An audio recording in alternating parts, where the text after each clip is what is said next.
Hello मेरे प्यारे बच्चों, आप कैसे हो? उम्मीद करता हूँ आप सब अच्छे हैं। एग्ज़ाम का डेट आ चुका है, एग्ज़ाम भी सामने है, नज़दीक है, आपको अच्छे से प्रिपेयर करना पड़ेगा खुद को, है ना? तो इसीलिए मैं एक सीरीज़ लेके आया हूँ जिसे मोस्ट प्रोबेबल क्वेश्चंस जो मोस्ट एक्सपेक्टेड फिज़िक्स क्वेश्चंस है, उस सीरीज़ में हम लोग पढ़ने वाले हैं जो भी चैप्टर्स है वो सारे चैप्टर्स का 10 वैसा क्वेश्चन जो आ सकता है। अगर डिट्टो नहीं आया मतलब उससे डिराइव्ड क्वेश्चन बन सकता है आपको, है ना? तो ये लेसन आपके लिए बहुत ही फायदेमंद होगा। 10 ही क्वेश्चन मैं कराऊंगा हर एक चैप्टर से, तो आराम से उसको देखिएगा, मजा आएगा आपको, कॉन्फिडेंस भी आपको मिल जाएगा, बूस्ट होने वाला है आपका confidence. Welcome to my channel, मैं हूं खैरुल और आज हम लोग इस लेक्चर में पढ़ने वाले हैं काइनेमेटिक्स का motion in two dimension. Motion in two dimension में जो भी कॉन्सेप्ट आपको क्वेश्चन पूछा गया, प्रीवियस ईयर्स में आपको पूछा गया या फिर आने वाले सालों में पूछा जा सकता है, ऐसा टाइप का क्वेश्चन मैंने यहाँ पे इंक्लूड करा। 10 ही क्वेश्चन मैंने कराने का कोशिश करा और उसको आप अच्छे से समझ लेना। और आपको ये मैं विश्वास के साथ बोल सकता हूँ, ये दावे के साथ मैं ये बोल सकता हूँ कि इससे ऐसा टाइप का क्वेश्चन डेराइव्ड होने वाला है आपको, है ना? तो एंड तक इस वीडियो को देखना। अगर पसंद आ गया तो लाइक कर लेना, शेयर करना अपने दोस्तों के साथ और सब्सक्राइब जरूर कर लेना। अगर आप मेरा रैपिड रिवीजन कोर्स देखना चाहते हो ना तो आई बटन क्लिक करके देख लो, या फिर प्लेलिस्ट में जाओ और रैपिड रिवीजन प्लेलिस्ट को देखो और सारे चैप्टर्स को यहाँ पे तुरंत रिवाइज कर लो, है ना? तो चलिए शुरू करते हैं।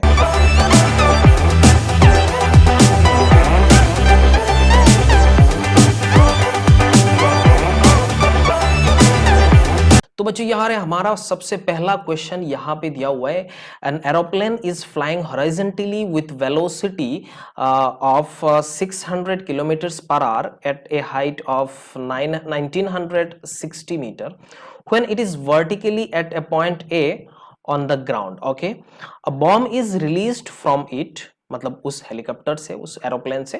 The bomb strikes the ground at point B, the distance A B कितना होगा? सबसे पहले इस जो आपको यहाँ पे क्वेश्चन दिया हुआ है उसको पहले एनालाइज करो, उसको फील करो। मैं यहाँ पे समझाने के लिए डायग्राम के हेल्प लूंगा। जैसे मैं यहाँ पे एक एरोप्लेन मान लेता हूँ, ये मेरा एक एरोप्लेन है ना?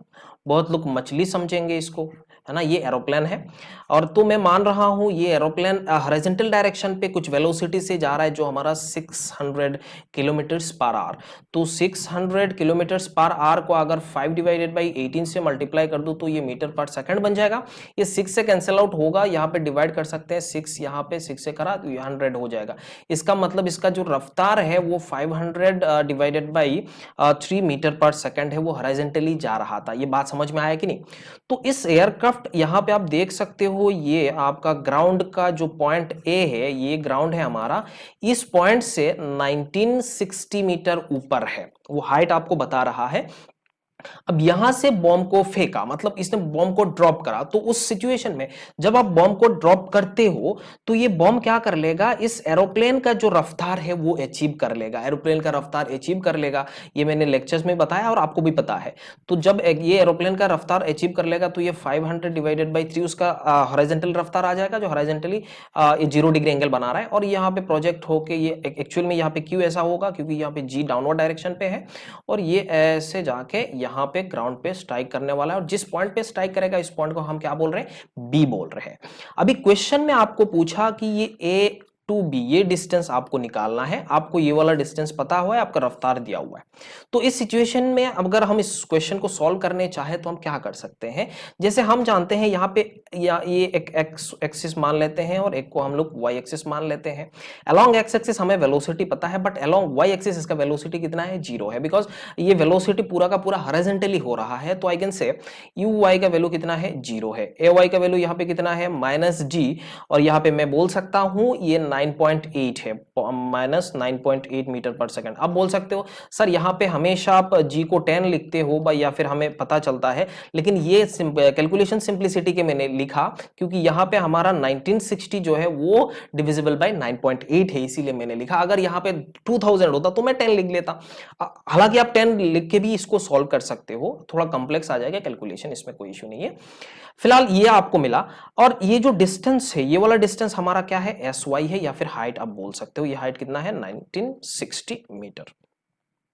अब आपको ये पता करना है कि ये ऊपर से यहां तक इस पॉइंट पे पहुंचते वक्त इसका टाइम कितना लगा था, मतलब ये टाइम ऑफ लाइट कितना होगा।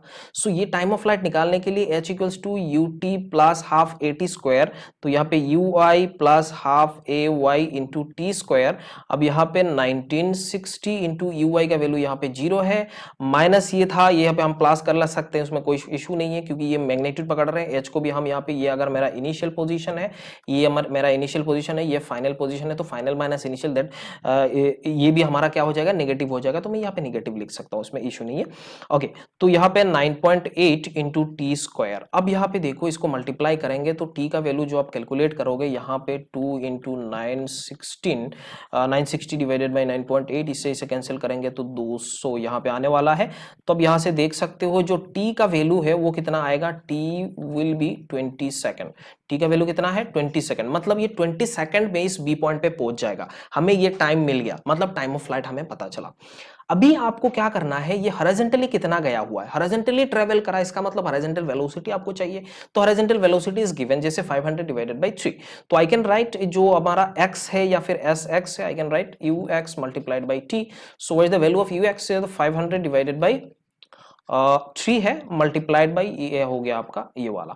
तो यहाँ पे आप देख सकते हो 10,000 डिवाइडेड बाई 3, मतलब 10,000 मीटर डिवाइडेड बाई 3, तो उसको हम किलोमीटर में कन्वर्ट कर सकते हैं। तो 10 kilometres divided by 3, 10 kilometres divided by 10 को डिवाइड करेंगे तो 3.3 किलोमीटर्स आने वाला है। तो ये वाला आपका ऑप्शन करेक्ट हो जाएगा, तो option 3 will be your correct answer. तो ऐसा टाइप का आपको क्वेश्चन पूछ सकते हैं, और ये हमारा प्रोजेक्टाइल मोशन से पूछा गया, दिस इज हॉरिजॉन्टल प्रोजेक्टाइल। यहाँ पे बात समझ में आ रहा है, ये हॉरिजॉन्टल प्रोजेक्टाइल, ये ground to ground level ground projectile नहीं है, ये हमारा क्या है, हॉरिजॉन्टल प्रोजेक्शन है। ओके, तो ये क्वेश्चन इंपॉर्टेंट था बच्चों, ये आपको मेरे ख्याल से समझ में भी आ गया होगा। ऐसा टाइप का क्वेश्चन आपको और भी पूछ सकता है ना, इंपॉर्टेंट था। ओके, अगला सवाल देखते हैं। दूसरा सवाल यहाँ पे देखो, a stream of river is flowing with speed 2 kilometres per hour, at a swimmer can swim at a speed of 4 kilometres per hour, what should be the direction of swimmer with respect to the flow of river to cross the river straight. Okay, सबसे पहली बात है, यहाँ पे हमें एक river चाहिए, तो मैंने रिवर बना लिया है ना। ये रिवर का फ्लो वेलोसिटी है जो 2 किलोमीटर पर आवर आपको दिया हुआ है। ये यहाँ पे एक पॉइंट ए पे स्विमर है, पॉइंट बी यहाँ पे स्ट्रेट वहां पे पहुंचना है। अगर यहाँ पे सीधा पहुंचना है, इसका मतलब क्या हो गया, इसका मिनिमम ड्रिफ्ट, इसका मतलब यहाँ पे उसका ड्रिफ्ट जो है बेटा, यहाँ पे जो एक्स होता था ना, आप अगर ऐसे करते तो यहाँ पे ऐसे पहुंच जाता था, तो यहाँ पे हम सिचुएशन में हम क्या मानते हैं, ड्रिफ्ट हमारा मिनिमम है। अब ड्रिफ्ट मिनिमम मतलब हम 0 बोल सकते हैं। अगर ड्रिफ्ट 0 है तो उस सिचुएशन में ड्रिफ्ट 0 बनाने के लिए इसको सीधा यहाँ पे अगर ऐसे इस डायरेक्शन पे स्विम करने लग जाए तो नहीं हो पाएगा, क्योंकि ये यहाँ पहुंच जाएगा।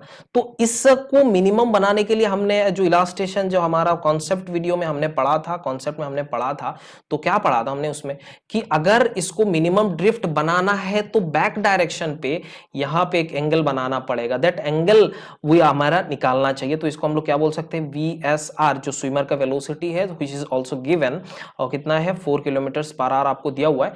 तो इस सिचुएशन में x का वैल्यू अगर 0 है तो आप बोल सकते हो इसका कंपोनेंट रिजोल्व करके बोल सकते हो, या फिर इसमें ऐसे भी बना सकते हो जैसे ये हमारा VSR है और UF यहाँ पे लगेगा, और फाइनल जो वेलोसिटी है, जो नेट वेलोसिटी है, अगर आप यहां से देखोगे तो नेट वेलोसिटी ये वाला डायरेक्शन हो जाएगा। तो this is the swimmer velocity with respect to ground.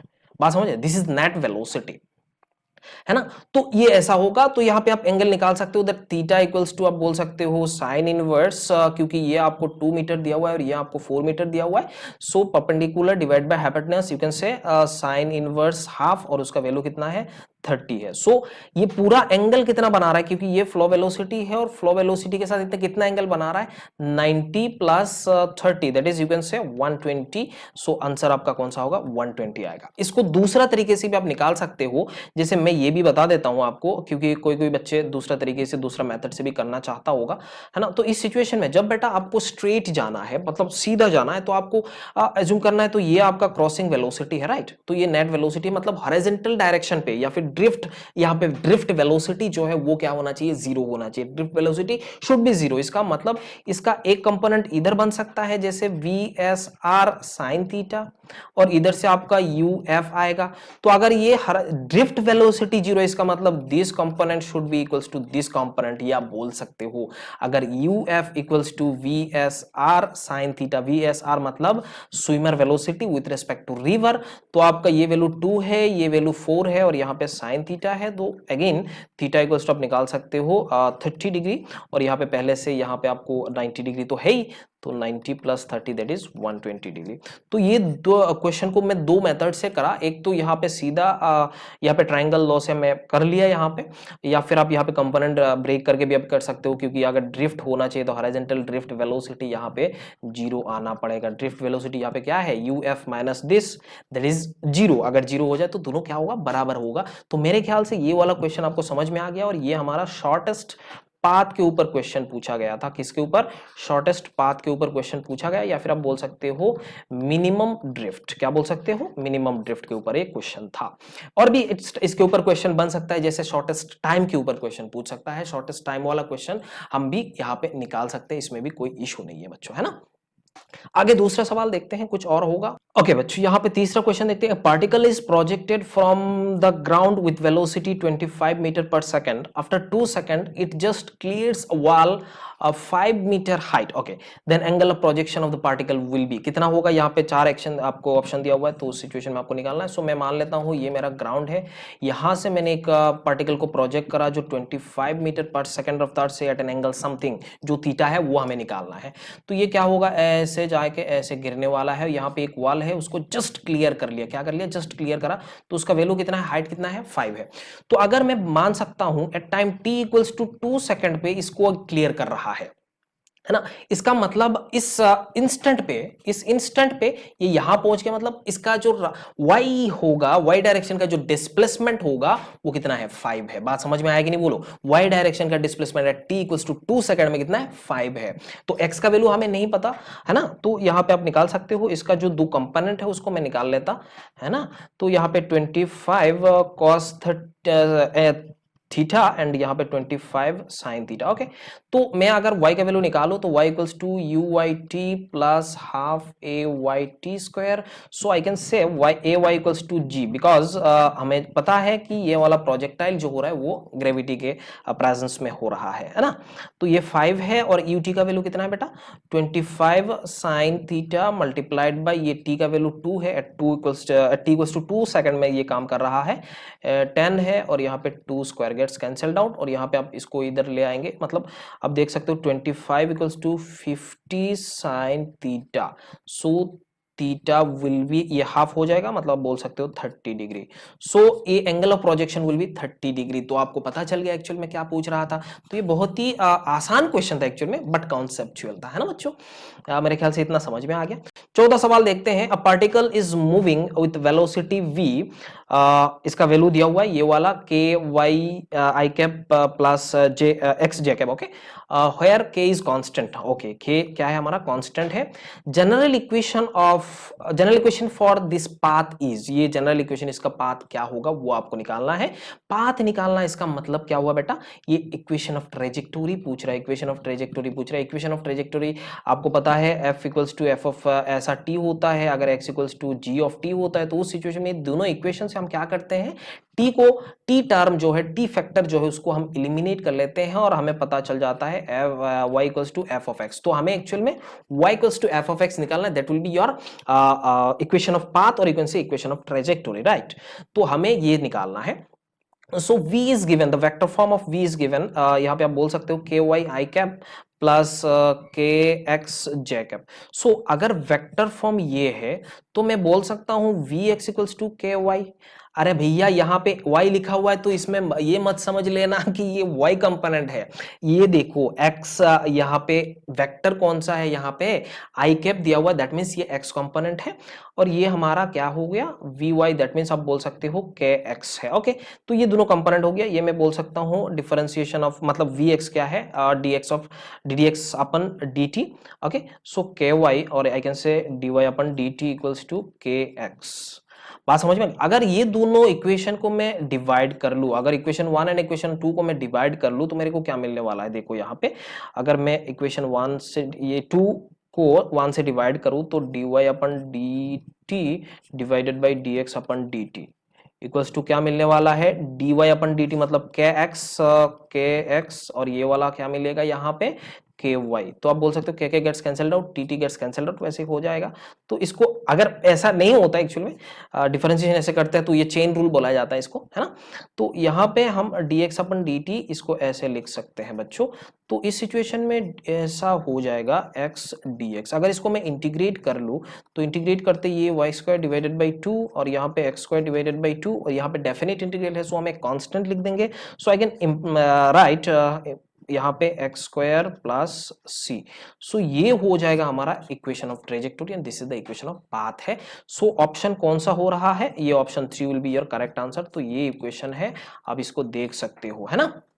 Important सवाल है, इसको जेई में भी पूछा गया, नीट में भी दो बार पूछा गया है ना बच्चों। तो ये इंपॉर्टेंट सवाल है, तो इसको आपको देखना है, या फिर अगर ये नहीं आ रहा है तो ऐसा टाइप का क्वेश्चन आपको बन सकता है। इक्वेशन ऑफ ट्रेजेक्टोरी इंपॉर्टेंट है, उसको अच्छे से देखना है ना। ओके, फिफ्थ क्वेश्चन देखते हैं। A cart is moving horizontally along a straight line with constant speed 30 metre per second. Okay, a projectile is to be fired from moving cart in such a way that it will return the cart after the cart moves 80 meter. Okay, at what speed relative to the cart must the projectile be fired? कितना velocity से projectile को fire किया गया relative to cart हमें निकालना है। चलो ये चीज आपको देखना है, ये थोड़ा कॉन्सेप्चुअल है, यहाँ पे एक्चुअल में मूविंग रेफरेंस टाइप का ही नजर आएगा थोड़ा बहुत आपको। ये वाला हमारा क्या है, कार्ट है जो 30 मीटर पर सेकंड रफ्तार से ऐसे चल रहा है और यहां से खड़ा होके एक प्रोजेक्टाइल को हमने क्या करा, ऐसे फायर करा। क्या करा, प्रोजेक्टाइल को फायर करा। ओके, तो ये मैंने प्रोजेक्टाइल को सपोज फायर करा, तो at an angle something theta मान लेते हैं।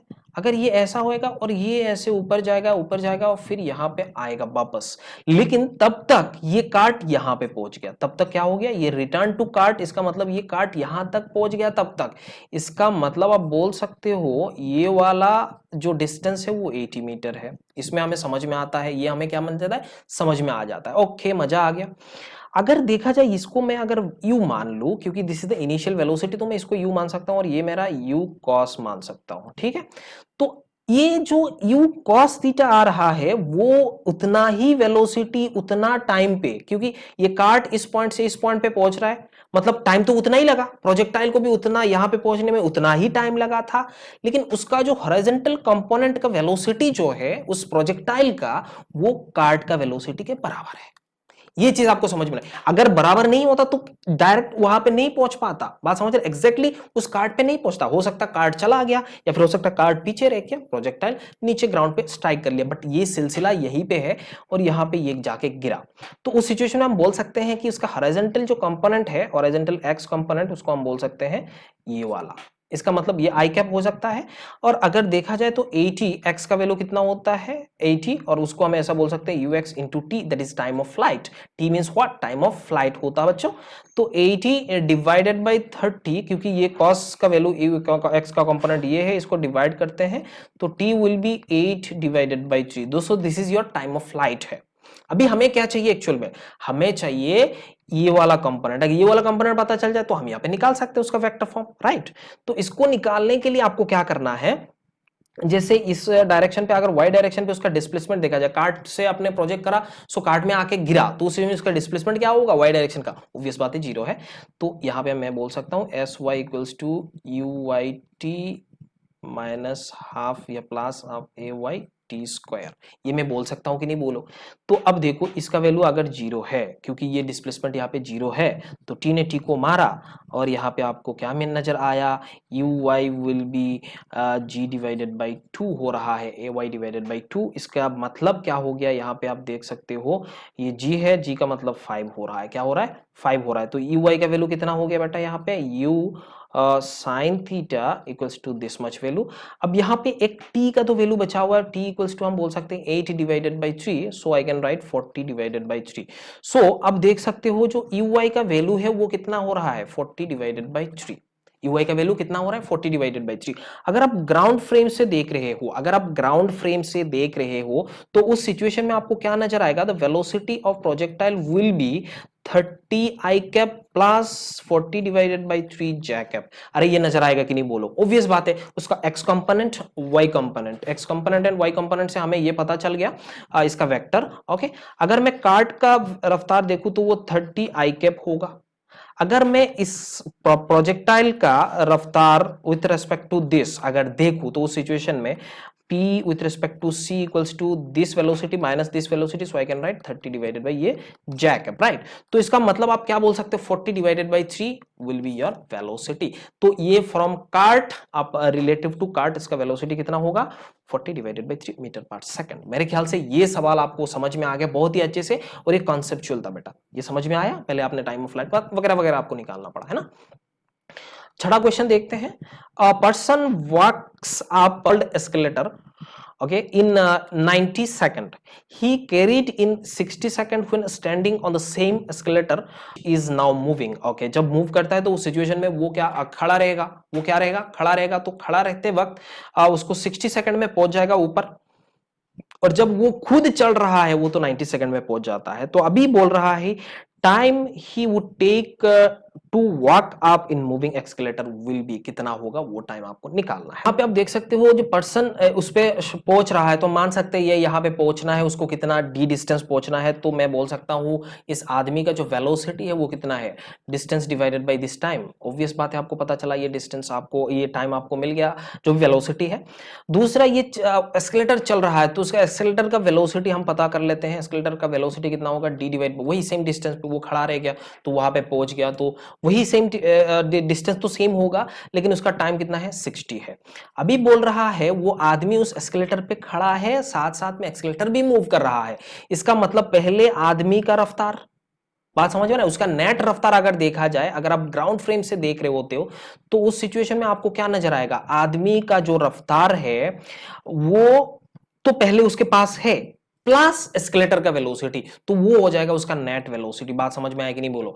तो d divided by 90 plus d divided by 60 will be the net velocity of that man. बात समझ में आएगी नहीं, वो पर्सन का, जैसे एस्केलेटर में वो चलता है, इतना हो गया उसका रफ्तार, मतलब वो खुद चलने वाला, उसका रफ्तार कितना है d डिवाइडेड बाय 90, बट वो एस्केलेटर भी आगे जा रहा है, पहले तो वो लड़का जा रहा है फिर एस्केलेटर भी आगे जा रहा है। तो इस सिचुएशन में आप बोल सकते हो उसका नेट जो वेलोसिटी होगा, ये मूविंग रेफरेंस है, ये रिलेटिव वाला है, जिस प्लेन पे आप बैठे हुए वो प्लेन भी साथ में मूव कर रहा है, तो उसका नेट वेलोसिटी ऑब्वियस बात है ज्यादा हो जाएगा, है ना। तो इस सिचुएशन में ये हुआ है, तो ये आपको नेट वेलोसिटी मिल गया।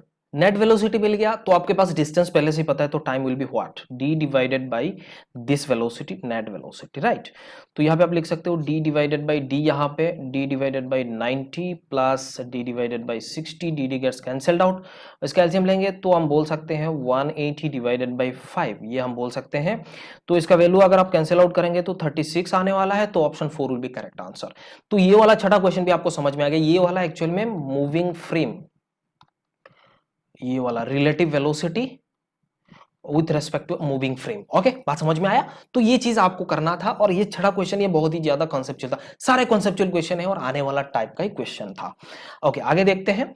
तो ये वाला सवाल देखो, 7th, bus starts from rest moving with acceleration of 2 metre per second square, a cyclist 96 meter behind the bus starts simultaneously toward the bus at 20 meter per second. After what time will he able to overtake the bus? Okay, सबसे पहले तो हमारा बस चाहिए होगा, पहले एक बस को बना लेते हैं। ये घर जैसा होता ना बस 2 मीटर पर सेकंड रफ्तार से ये चल रहा था, उसका ये वाला, सॉरी रफ्तार नहीं, वो एक्सीलरेशन था, और इसका इनिशियल रफ्तार 0 था। बिहाइंड दैट यहाँ पे एक साइक्लिस्ट था, और ये हमारा साइक्लिस्ट है, यहाँ पे बैठा हुआ है ना, जो भी है वो कितना रफ्तार से जा रहा था, 20 मीटर पर सेकंड रफ्तार से जा रहा था, और 96 मीटर पीछे है वो। अभी क्या करना है आपको, कितना टाइम में वो ओवरटेक करेगा, कितना टाइम में वो ओवरटेक करेगा, मतलब आपको देख सकते हो इसका ये दोनों के बीच का रिलेटिव। तो अगर आप बस को देखोगे, क्योंकि बस इसको देखेगा अपीयर्स टू हिम, ऐसा लाइक नजर आएगा, तो इस सिचुएशन में ये खुद को रेस्ट मान रहा है। तो अगर मैं निकालू कि initial velocity of cyclist with respect to bus equal to, अब क्या लिख सकते हो 20 माइनस यहाँ पे 0 है पहले से, तो आप बोल सकते हो 20 मीटर पर सेकंड। दूसरा एक्सीलरेशन अगर देखा जाए सी विथ रेस्पेक्ट टू बी, सी का एक्सीलरेशन तो पहले से 0 है और ये एक्सीलरेशन कितना है यहाँ पे 2 है, सो -2 मीटर पर सेकंड। तो इसको ऐसा नजर आएगा वो खुद डिसेलरेट हो रहा है ना, तो मजा आने वाला है। तो इसका डिस्टेंस कितना है, वो डिस्टेंस 96 है। तो बेटा यहाँ पे s equals to u t plus half a t square वाले कंडीशन यहाँ पे पुट कर देने का है। तो यहाँ पे ये 96 है और u का वैल्यू 20 इंटू टी है, और यहाँ पे आप देख सकते हो इसका वैल्यू कितना होगा, यहाँ पे आप देख सकते हो प्लस हाफ ए, मतलब ए टी स्क्वायर, ए का वैल्यू कितना है 2 है और टी स्क्वायर यहाँ पे हो रहा है। यहाँ पे आप देखो ये 96 और यहाँ पे 20 टी और ये आप बोल सकते हो माइनस टी स्क्वायर। तो इसको अगर आप क्वाड्रेटिक इक्वेशन को सॉल्व करोगे तो टी का वैल्यू आपको आने वाला है 8 एंड 12, क्योंकि हम जानते हैं 8 इंटू 12 इक्वल्स टू 96 होता है, और यहाँ पे दोनों क्या है प्लस हो सकता है, ये इस साइड में ले आ जाएंगे तो टी स्क्वायर -20 टी और यहाँ पे आप प्लस 96 इक्वल्स टू 0। तो इसको हम अगर फैक्टराइज करेंगे, क्वाड्रेटिक इक्वेशन को सॉल्व करेंगे तो आपको ये आने वाला है। तो इस सिचुएशन में अगर आप देखोगे ना तो 8 सेकंड में ये जो आपका साइकिल है वो ओवरटेक कर लेगा, उसके बाद ये आगे चला जाएगा। 12 सेकंड में क्या करेगा, ये जो आपका बस है, बस दोबारा साइक्लिस्ट को ओवरटेक करने वाला है। तो ये हमारा ऑप्शन जो है वो 8 सेकंड है। इसके में अगर कंफ्यूज हो रहा है तो अब मैं आपको बता सकता हूं, लेकिन ये ज्यादा नहीं बताऊंगा क्योंकि यहाँ पे थोड़ा लेंदी हो जाएगा। फिलहाल आपको ये पहले देख लो, ये साइक्लिस्ट इसको इतना डिस्टेंस मतलब ओवरटेक करना है, रिलेटिव डिस्टेंस दिस मच, तो ये धीरे धीरे डिक्रीज होते जाएगा। तो 8 सेकंड में क्या होगा, साइक्लिस्ट बस को ओवरटेक कर लेगा। आफ्टर दैट ऑब्वियस बात है साइक्लिस्ट आगे जा रहा है, उसके बाद बस क्या करेगा, उसको ओवरटेक करेगा 12 सेकंड में, क्योंकि उस सिचुएशन में हमारा ये होने वाला है। ओके, तो अब यहां से देख सकते हो 8 सेकंड में ये साइक्लिस्ट ओवरटेक कर रहा है, मतलब इस सेम सिचुएशन में पहुंच गया, दोनों बराबर जा रहे थे। उसके बाद अगर 9 t इक्वल्स टू 9 सेकंड आप पुट करोगे ना तो आपको नजर ही आ जाएगा कि साइक्लिस्ट आगे है। अभी बात समझ में आए, तो आप इसको चेक कर सकते हो, खुद आप चेक कर लेना, बट हमारा आंसर 1 है। ओके, सो 8 नंबर क्वेश्चन देखते हैं। A river 4 miles wide is flowing at a rate of 2 miles per hour. Okay, the minimum time taken by the boat to cross the river with speed 4 miles per hour in still water approximately। मतलब ये वाला minimum time वाला condition आ गया। तो आप यहाँ पे देख सकते हो ये मेरा ए पॉइंट है, ये मेरा बी पॉइंट है। यहाँ पे अगर एक मैं बोट को रखता हूँ तो ये बोट अगर मिनिमम टाइम में जाना है तो इसको ऐसे परपेंडिकुलरली उसको स्विम करना पड़ेगा। परपेंडिकुलरली अगर ऐसा फ्लो कर रहा है, परपेंडिकुलरली ये जाना चाह रहा है, तो वेलोसिटी अगर इस बोट का with respect to that river इतना इधर डायरेक्शन पे है तो मैं बोल सकता हूँ कि शॉर्टेस्ट टाइम ये अचीव करेगा। तो ये डी है, तो ये क्रॉसिंग वेलोसिटी विल बी ये वाला 4 मीटर होगा, तो आप बोल सकते हो ये वाला। अब फ्लो वेलोसिटी आ रहा है तो यहाँ पे लगा के ये यहाँ पहुंच गया, बात समझ में आया। लेकिन एक्चुअल में ये इधर जाएगा तो शॉर्टेस्ट टाइम में पहुंच सकता है, ये वाला कंडीशन है, ये हमने देखा भी पहले है ना। तो इस डायरेक्शन पे इसको स्विम करना पड़ेगा, हमने कंडीशन देखा था।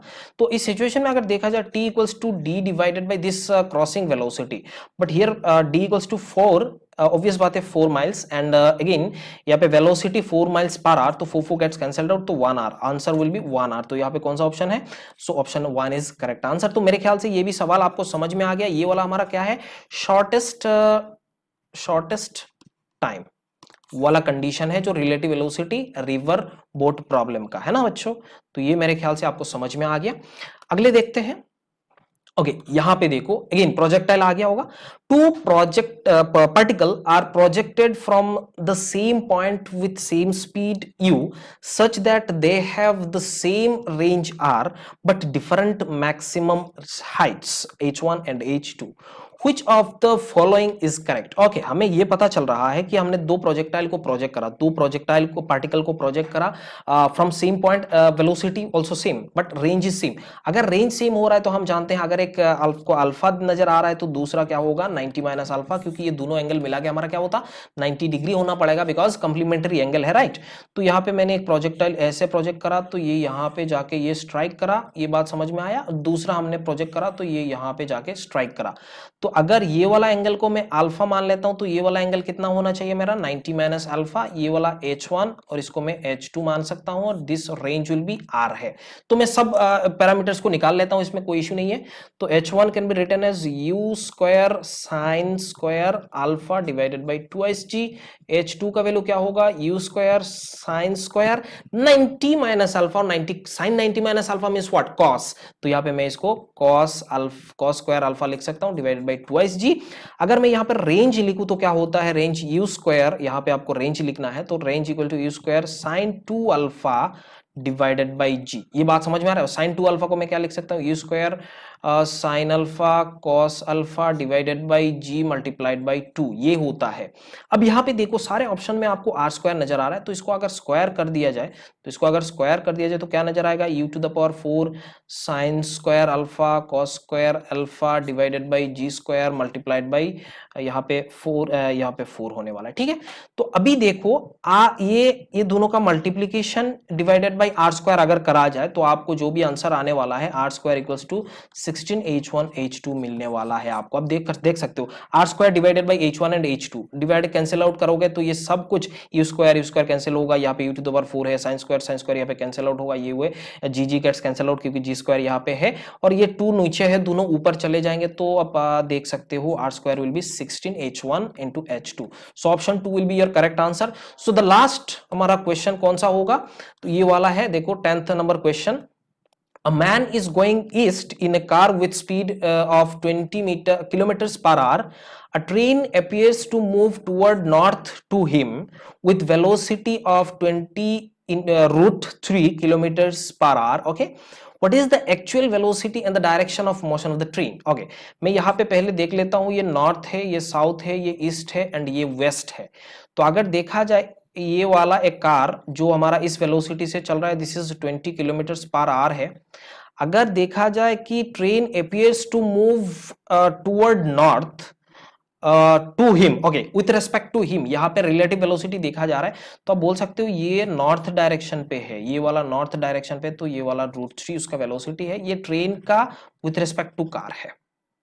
हमें एक्चुअल में क्या चाहिए, ओरिजिनल स्पीड, यहाँ पे क्या चाहिए, एक्चुअल वेलोसिटी ऑफ ट्रेन चाहिए। तो एक्चुअल वेलोसिटी ऑफ ट्रेन चाहिए, इसका मतलब इसको थोड़ा एक्सटेंड करा दे जाए, इसको अगर एक्सटेंड करा जाए तो this will be your actual velocity. बात समझ में आया कि नहीं, this is the actual velocity of train, क्योंकि हम जानते हैं टीसी ऐसा लिखा जाए तो ट्रेन वेलोसिटी माइनस सी का वेलोसिटी, ये वाला आपको पता है तो ये आपको ये निकालना है, तो आप टी सी इक्वल्स टू ऐसा लिख सकते हो टी सी प्लस सी, ये निकाल सकते हो कि नहीं।